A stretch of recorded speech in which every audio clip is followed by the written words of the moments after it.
सात समुद्र की मसी करूं, लेखनी करूं बन राय, धरती का कागज करूं, गुरु गुण लिख्यो न जाए। अब क्या गुण लिखेंगे उस ऐसे महापुरुष के जिसने ऐसे संकट से बचा दिया। एक कुत्ते का जीवन लिखने लग जाओ, जन्म होते वो क्या खाना शुरू करता है, कहाँ रहता है, गर्मी कितनी जोर की धूप पड़ती है, बाहर बिलख रहा होता है, सर्दी पर गिरती है, ऊपर से वर्षा भी होने लग जाती है, और वहीं गींडली सी मार के इकट्ठा हो गए पड़ा पड़ा नू कर रहा अरे ये पहले आंटी पाक रहा था, मनुष्य बना हुआ जो भगवान कदे सोची भी कोई ना, यह भी बनेगी तेरे साथ। तो ऐसे दुखों से जिसने बचा दिया, और फिर खाना क्या खाता है, वो सूता उठते ही जाता है किसी, क्योंकि मैं कहा उसने रसोई में भोजन की, तो पहले द्वार में नहीं देखा, कोई देख तो नहीं रहा, फिर सीधा जाएगा रसोई की तरफ जहाँ मैं आ रही है इसने। अब रसोई में कौन घुसने दे उसके को, लठ मारेगा, जो हाथ में आ गया वो ठोका पहले तो उसके। जो रसोई में घुसने की कोशिश कर रहा, बाहर खड़ा रहा, तुमको टूक मिल भी जा, पर इतनी उसमें संतोष नहीं रहता, भूखा मरा सूता सारी रात तो कुर रहा बैठ के, भौक्या भी मतलब। तो ये दुर्गति होगी, और वहाँ लगा लठ, फिर वो थोड़ी देर तक चिल्ला होगा, फिर शायद दूसरे घर की तरफ ताकेगा कि शायद यहीं दाव लग गया।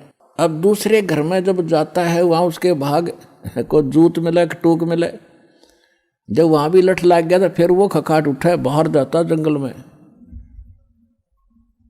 उसको पता है कि वो मार नहीं खाई जाएगी, फिर क्या खाता है, वो टट्टी खाता जा करके। ऐसी हालत हमारी होनी थी, और इस नाम से, और इस भक्ति से, और इस बंदी छोड़ की दया से आप इन सब से बाईपास निकल गए।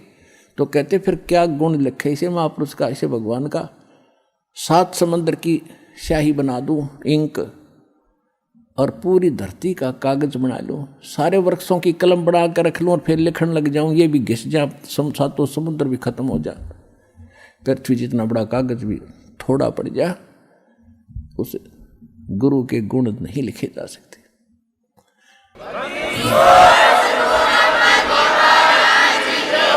अब फिर क्या बताते हैं,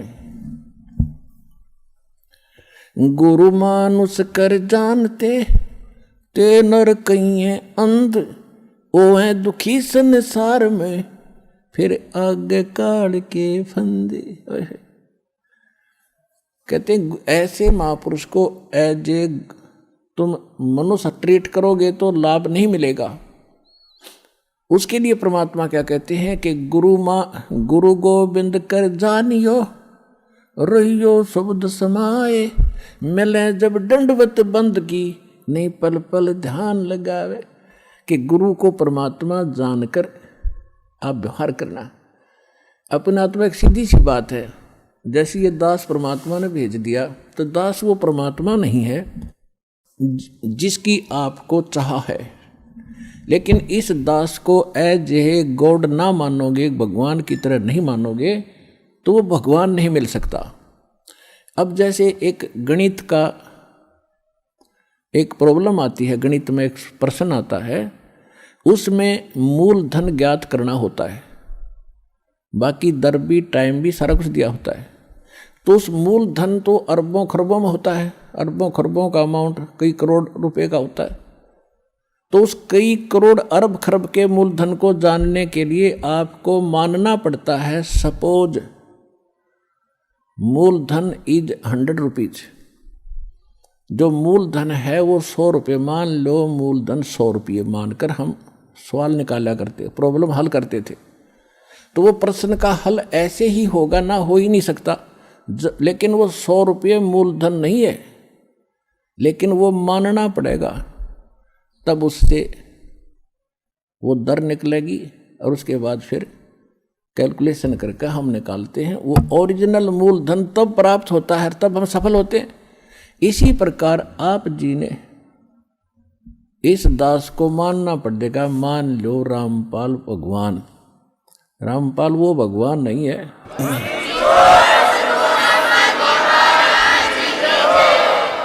और इसको एज ए गुरु ट्रीट करके, एज ए गॉड ट्रीट करके आपने अपनी आदत सुधारनी है, क्योंकि जब आप यहाँ से जाओगे, यहाँ से चलते ही गुरु का रोल पहले भी रोल है, फिर भी आपके साथ रहेगा।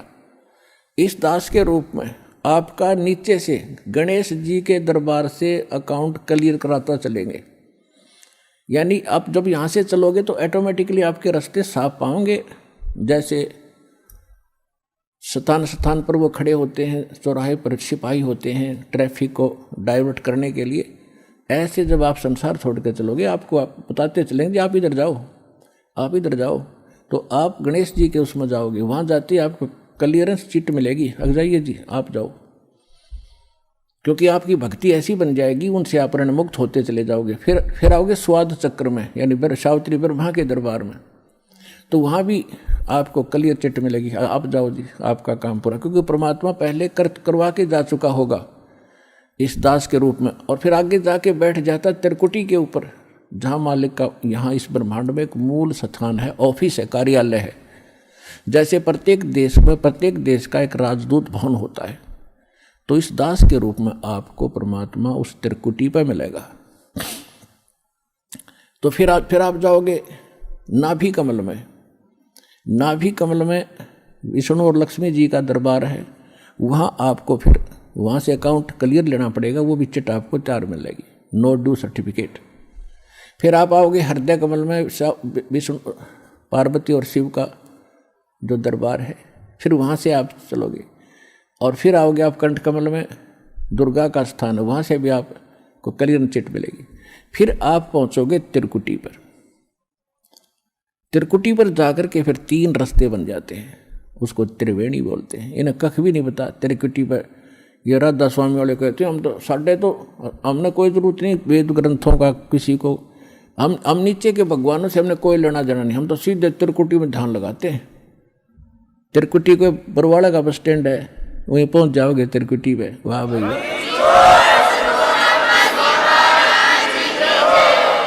त्रिकुटी तक पहुंचने के लिए बहुत जोर लगेगा तुम्हारा।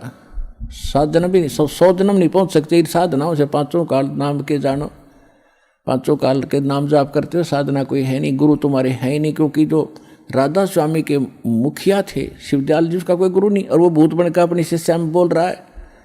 जैसे हम भूत बोलते हैं यहाँ पर, आप देख लो किस किस के अंदर बातें करते, ऐसा वो बातें कर रहा है वहाँ पर। तो कहने का भाव ये है कि त्रिकुटी पर जब आप पहुँचोगे तो वहाँ इस दास के रूप में परमात्मा मिलेंगे, और जैसा व्यवहार विचार आपका यहाँ है और जो डिमांड आप यहाँ लेकर मर रहे हो, तो वहाँ जाके फिर नहीं मांगोगे कोठी चाहिए जी, कार बन जाए, तो परमात्मा कहें जाते नीचे तू कार कोठी ले, वापस भेज देंगे। तो ये भी आपकी इच्छा यहाँ से इसलिए हटाई जाती है कि केवल ये मांगो, साई इतना दीजियो जा मैं कुटुंब समावे, हम भी भूखे न रहे अतिथि न भूख हो जावे। बता फिर क्या रहे क्या मांगने। कुटुंब समान का अर्थ है परिवार की रिक्वायरमेंट ऑफ द फैमिली। अब रिक्वायरमेंट अगर आपने कोई मोटरसाइकिल की आवश्यकता है तो वो भी देगा भगवान, अवश्य देगा। अगर आपको कार की आवश्यकता तो कार भी देगा, ये गारंटीड समझ लेना। अब जिसने जाना है खेत में और वापस आना, बताओ वो क्या करेगा हेलीकॉप्टर का, वो तो मतलब की बकवाद कर रहा है। तो इस तरह की और फिर कहने अभाव ये मान ले कार मिल गई जब के कौन सा तो देवता बन गया, निर्धन भक्ति कर रहा है, मजदूर भक्ति कर रहा है। भक्ति भगवान को प्यारी है, भगत भगवान को प्यारा है, तो भक्ति करनी पड़ेगी। किसी ने सुविधा है ऐसे जाने में तो वो कोई दिक्कत नहीं, वो ले लो, वो दे देगा। लेकिन एक मजदूर ने कहा मैंने कार चाहिए, बता कार ने शर्मा मारा, कसी उठा के तेरे जाके वहाँ खड्डा खोदना, कार ने क्या करेगा। हाँ, भक्ति दोनों ही करोगे, दोनों ही मुक्त होंगे। एक भक्ति दोनों ही सफल होगे, वो कार में घूमने भी सफल होगा और मजदूर भी को भी वही पद मिलेगा जो उस कार में बैठे हुए को मिलेगा। तो हमने तो वो चाहना है, यहाँ की वस्तु चाहिए नहीं आपको।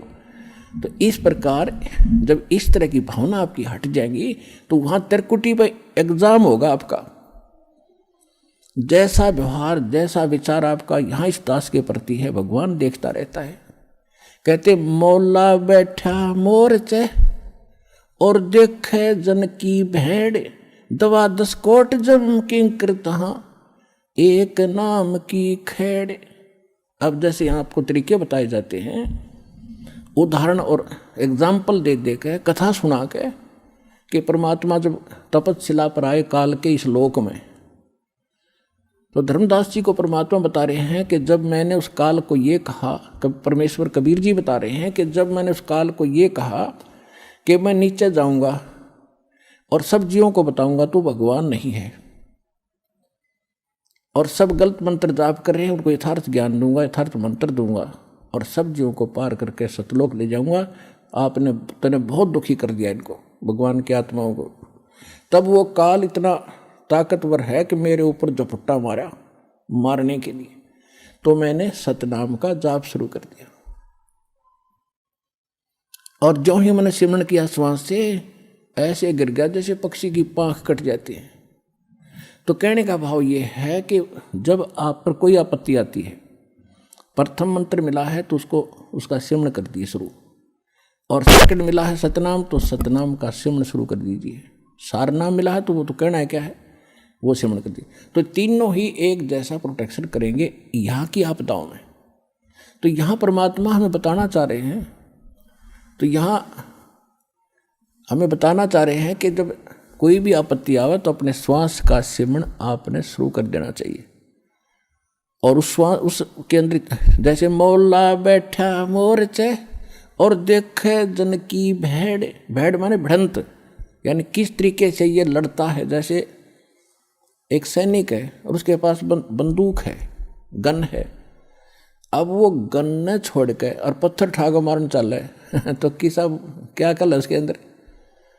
तो आपको ये सतनाम, ये नाम की एक बंदूक दे रखी है, हथियार दे रखा है इस काल के दूतों के साथ लड़ने के लिए। अब जब आपके ऊपर आपत्ति आती है, यम के दूत आते हैं, चाहे परमात्मा ने लिखा, गरीबदास जी ने लिखा है कि वो परमात्मा आपकी हर गतिविधि देखता भक्त की, और आपको ये भी देखता है कि वो किस तरह से उनसे निपटेगा काल के दूतों से। कहते 12 करोड़ यम के दूत, इन 4 दूतों की तो बात ही छोड़ो जो तुम्हें लेने आते हैं।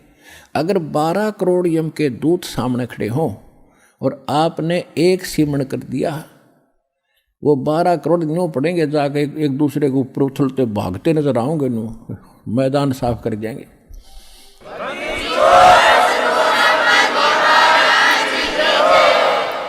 अब कहते हैं मौला बैठा मोर्चे, मौला माने वो परमात्मा अपने स्थान पर देखा, और आप बैठे, मौला बैठा मोर्चे देखे जन की भेड़।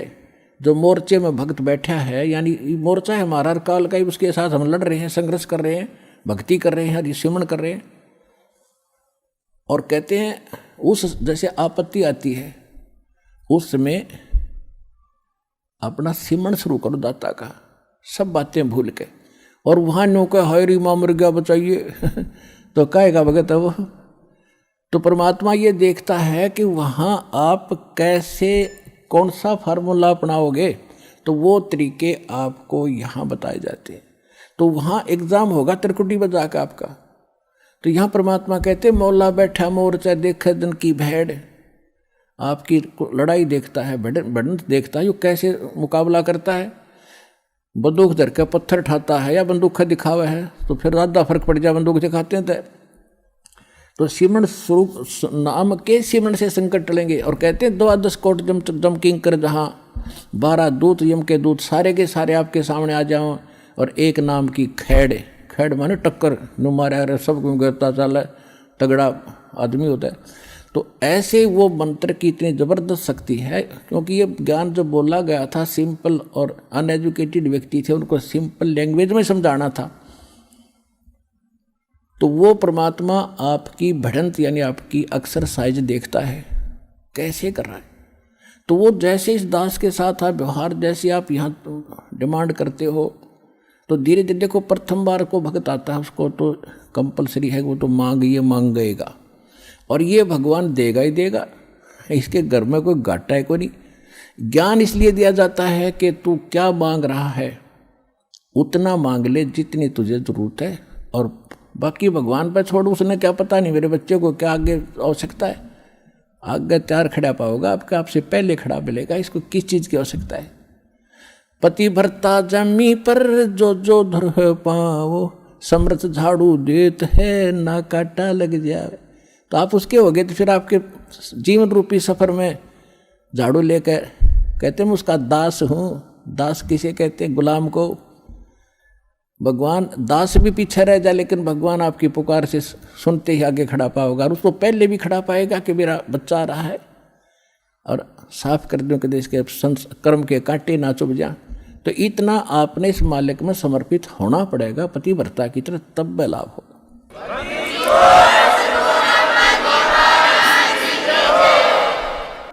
जब आप त्रिकुटी पर पहुंचोगे, अब जैसा भाव आपका यहाँ है, जैसे सोपन में भी फिर ऐसा ही करते हैं, जैसा आप अपने जागृत जीवन में कर रहे हो दिन में, ऐसा ही आपका फिर सोपन होगा। ये स्वप्न दिन में कोई केले बेचे रेडी लगा के बाजार में, वो करता ले 10 के 20, 10 के 20, 10 के 20, 8 के 20, 8 के 20, ऐसा नहीं मिलेगा। तो सपने में फिर वो नहीं बोलेगा ले लो 10 के 20, 10 के 20। तो अब जैसा रिहर्सल आप यहाँ कर रहे हो, जब आपकी मृत्यु होगी आपको सौपन होगा, और उस सौपन में आप जो यहाँ कर रहे हो वही वहाँ बोलोगे जाके भगवान के दरबार में, भगवान के सामने। तो इसलिए पहले देखो, ये तो मालिक है, आपको टाइम देगा पूरा, आपकी उम्र बढ़ाओगा जब भक्ति नीत रखोगे तो, और तब तक आपकी यहाँ की संसारिक सुविधा भी सारी सेट कर देगा, क्योंकि उसको मालूम है ये जीव है। और कितना ज्ञान सुना ले, जब तक, अब सीधी सी बात है, जब तक पैर में काटा है, इतना कितनी सलाह दे ले जूता पहन ले, जूता पहन ले, कतई नहीं पहन सकता। वो तो काटा काट निकालना ही पड़ेगा जब जूता पुराना है। तो ये दास आपसे भक्ति करावेगा तो आपके ये कर्म के काटे ये दुख जरूर दूर करेगा, ये गारंटी समझे।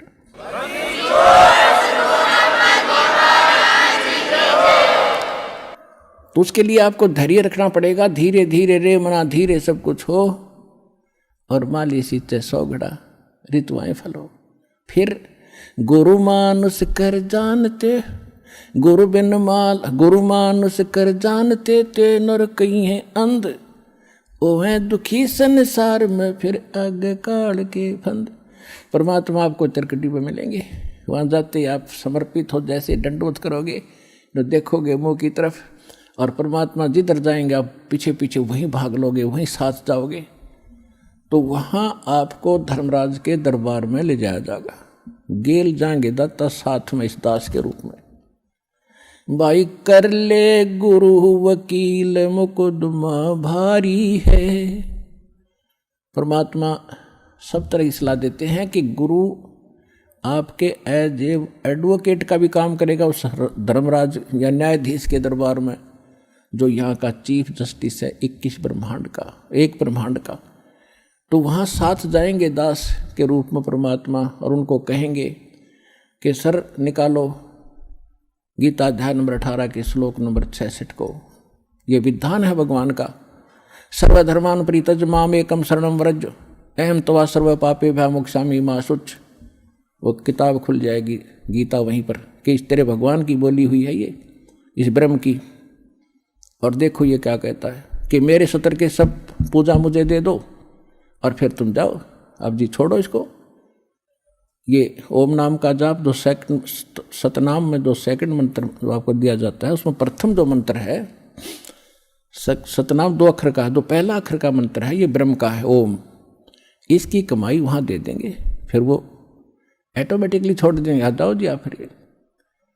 और फिर दूसरा मंत्र है सतनाम का, दूसरा अक्षर है, उसकी कमाई फिर अक्षर पुरुष के लोक में देंगे जाके, वहाँ भी आपके साथ रहेगा परमात्मा इस दास के रूप में।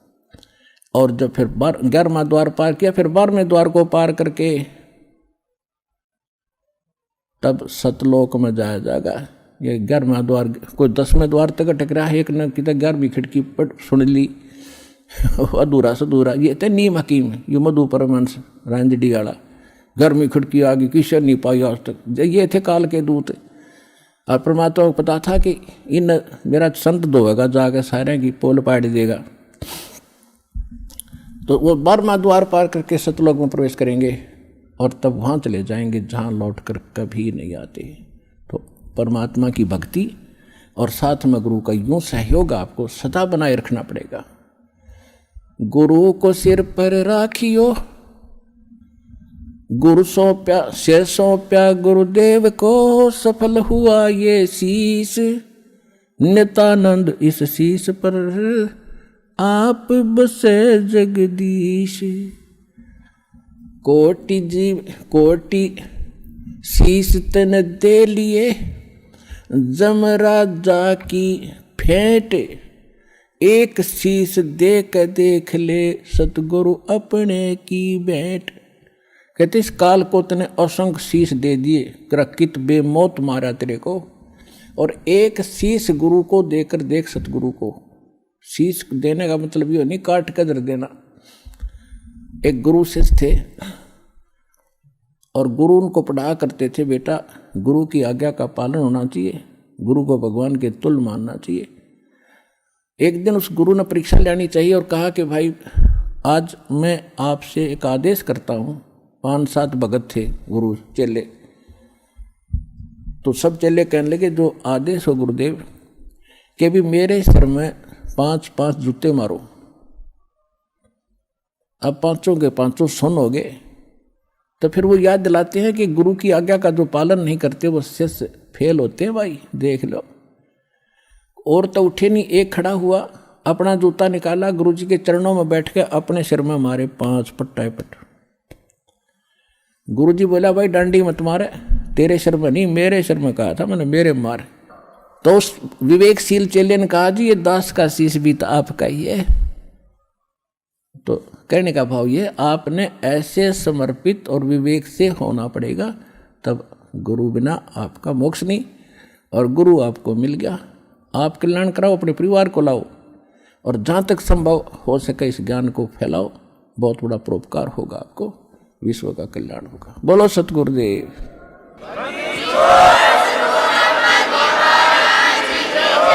ये बार बार समय नहीं मिलता बच्चों, या एक एक अक्षण आपका बड़ा कीमती बहुमूल्य है जो भगवान आपको यहाँ लाए हैं। ना यहाँ आना कोई बच्चों का खेल है, बगैर परमात्मा की रजा से आप इधर मुंह भी नहीं कर सकते। स्पेशल लाया आपको, चाहे कुछ भी कारण बनाया, चाहे दुखी करा चाहे सुखी करा, आपको ऐसे स्थान पर ला कर बैठा दिया। अब चर्चा सुना करो, एक एक शब्द को ऊपर विचार किया करो।